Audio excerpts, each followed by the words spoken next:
Tu te souviens, Jean-Louis, l'école primaire, le collège, il y avait un petit jeu on faisait tout le temps comme ça. C'était le yo-yo. Ah, c'était rigolo ça. Il y avait le diabolo aussi. Mais le yo-yo, j'aimais bien, ça revenait, c'est hop, ça part, ça revient, ça part, ça revient.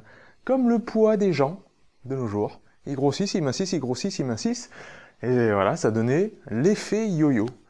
C'est rigolo quand même, hein. Ce petit jeu qui donne voilà, un nom à un truc complètement horrible, pathologique, et une erreur que tout le monde refait sans arrêt, sans arrêt.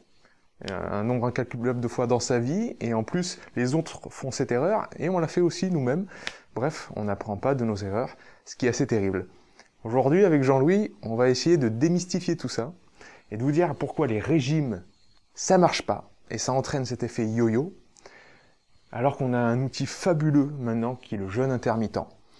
Donc réduction calorique versus jeûne intermittent, c'est parti pour un bon coup de vérisme.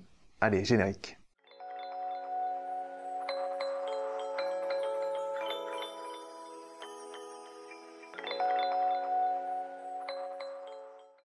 Alors ça, c'est vraiment une question qui revient tout le temps, et une erreur même, j'ai envie de dire, plus qu'une question, c'est de penser que le jeûne intermittent, parce qu'on va réduire la plage horaire dans laquelle on va se nourrir, et ben en fait, on va réduire le nombre de calories, on va réduire les portions de ce qu'on mange sur le long terme.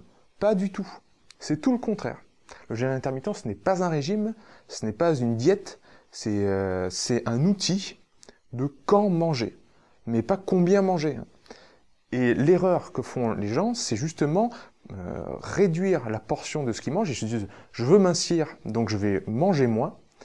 Ça marche d'abord, ils perdent du poids, et puis il y a un moment de stagnation, et puis ils en reprennent, toujours. Et c'est ce fameux effet yo-yo. Alors on va bien expliquer cet effet-là, on va prouver pourquoi ça marche pas, et on va vous expliquer surtout, grâce à une magnifique métaphore, que j'aime bien, l'histoire du métabolisme. Pourquoi ça joue sur comment le corps utilise les ressources et pourquoi on mincit et pourquoi on regrossit. Là maintenant, avec Vérisme TV, vous avez des bases pour bien comprendre ça. Les bases sont solides parce que je sais que vous avez vu la vidéo sur la thyroïde, que vous avez vu la vidéo sur la production de l'énergie au niveau de la cellule, que vous avez vu la vidéo sur le jeûne intermittent dans le cadre de la loi de l'hormèse. Donc là, vous avez la base de connaissances pour bien appréhender cette vidéo. Donc, imaginons que vous êtes PDG d'une entreprise, c'est déjà pas mal, hein, c'est un bon rêve, une entreprise qui fabrique des meubles, ou des choses en bois, quoi. On va dire des meubles. Et cette entreprise, elle s'appelle BBT. Alors, j'ai appelé ça le bois brut, le brut et le tronc. Le bon, la beauté, le truand, mais bon. Voilà, jeu de mots mis à part, vous êtes PDG de l'entreprise BBT qui fabrique des meubles à partir du bois. Vous avez vos fournisseurs, là, qui ont une forêt de bois, et vous leur achetez, tous les mois, 10 tonnes de bois. Avec ces 10 tonnes, avec ce pôle d'achat, là, vous savez qu'avec 10 tonnes, votre entreprise, elle va tourner, elle va bien tourner, et vous allez pouvoir employer 5 personnes. Vous avez 5 employés dans votre entreprise en achetant 10 tonnes et vous pouvez vous accorder, en tout cas suivre les commandes de 3 clients avec ça. Ça, vous savez que c'est le bon rendement. Enfin, c'est ce qui marche pour l'instant. 10 tonnes de bois, 5 employés et vous pouvez avoir 3 clients qui donc vous payent et vous donnent un chiffre d'affaires. Voilà, ça marche bien. Enfin, ça marche bien. C'est à l'équilibre. Et puis vous vous dites, en bon PDG, est-ce que je pourrais pas optimiser tout ça?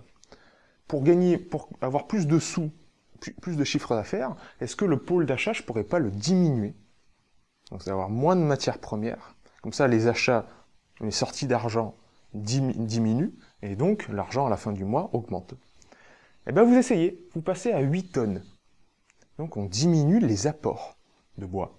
On passe à 8 tonnes, et dans le court terme, là j'ai écrit CT, pour l'instant dans le court terme, les premiers et deuxièmes mois, vous allez arriver à tamponner ces 2 tonnes de différence en utilisant le stock, la remise que vous aviez depuis longtemps, hein, du bois que vous avez mis de côté, voilà, il y en avait toujours un tout petit peu en plus, et ben, vous avez un stock qui fait à peu près 1 tonne. Et puis, parmi les 5 employés, il y a le vieux Gérard qui a vraiment de l'expérience. Donc, vous allez lui demander des conseils. Est-ce que tu peux pas un peu optimiser la production pour faire en sorte qu'on y arrive, on se serre un peu la ceinture. 2-3 employés sur les 5 viennent faire des heures supplémentaires mais que vous ne payez pas parce qu'ils s'engagent dans l'entreprise, etc. Bref, sur le court terme, on se serre la ceinture, on trouve un peu c'est le plan D, et on arrive par la débrouille à tenir nos engagements auprès de nos clients. Et donc l'argent à la fin du mois, ben, il y en a plus, puisqu'on a moins acheté de choses. Ok, sur le court terme, ça marche. Mais sur le moyen terme, quand ça commence à devenir plus long, qu'on n'a plus notre petite réserve qu'on avait d'1 tonne là, eh ben on a quand même 2 tonnes de bois en moins. Donc on peut plus avoir 3 clients, ça passe à 2. Ça passe à 2 clients, et donc ça fait que 2 rentrées d'argent, quoi. Obligatoirement, on va avoir un chiffre d'affaires qui va diminuer. Donc ben, on licencie un employé, on y a moins de boulot, c'est normal. Et donc le chiffre d'affaires diminue.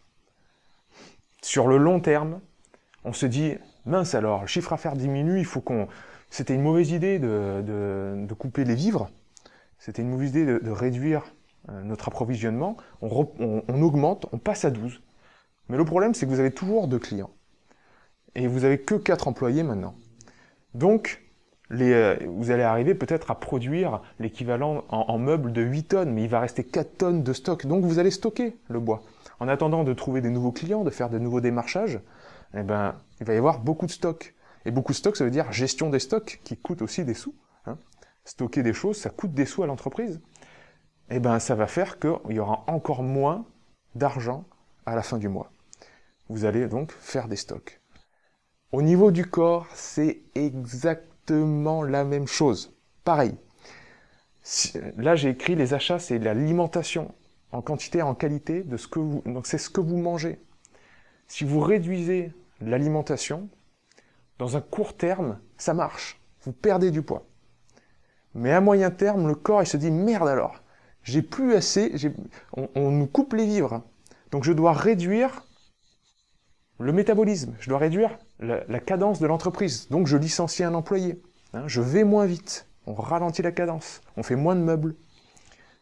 Ça, le métabolisme, je vous renvoie sur la vidéo sur la thyroïde, c'est surtout les hormones T3 et T4 qui gèrent le métabolisme. Bon, après, il y a l'hormone de croissance, toutes les hormones jouent un rôle prépondérant, mais c'est intéressant de se repasser en boucle la vidéo sur la thyroïde si vous avez un petit peu oublié tout ça. Et puis les stocks, ben, comme je vous ai dit, c'est les réserves de gras. Hein. Si vous avez des stocks qui augmentent, c'est parce que tout d'un coup, vous essayez de rattraper le coup, vous êtes fatigué, etc. Vous recommencez à manger normalement, et le corps, il n'est pas fou, il stocke, parce qu'il n'a plus la dépense énergétique derrière. L'entreprise, elle tourne plus assez vite pour utiliser tout ce que vous lui donnez. Donc, il stocke. C'est exactement pareil. Et les clients, eh ben, c'est votre activité, c'est vos activités, c'est comment vous êtes actif au quotidien. Est-ce que vous êtes un maçon qui travaille en extérieur toute la journée, qui a une certaine dépense énergétique, ou est-ce que vous êtes quelqu'un de plutôt sédentaire?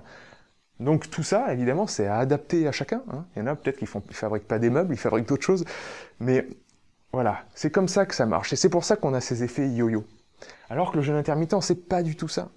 Hein. Le jeûne intermittent, on ne réduit pas les achats. On s'intéresse juste à quand on achète.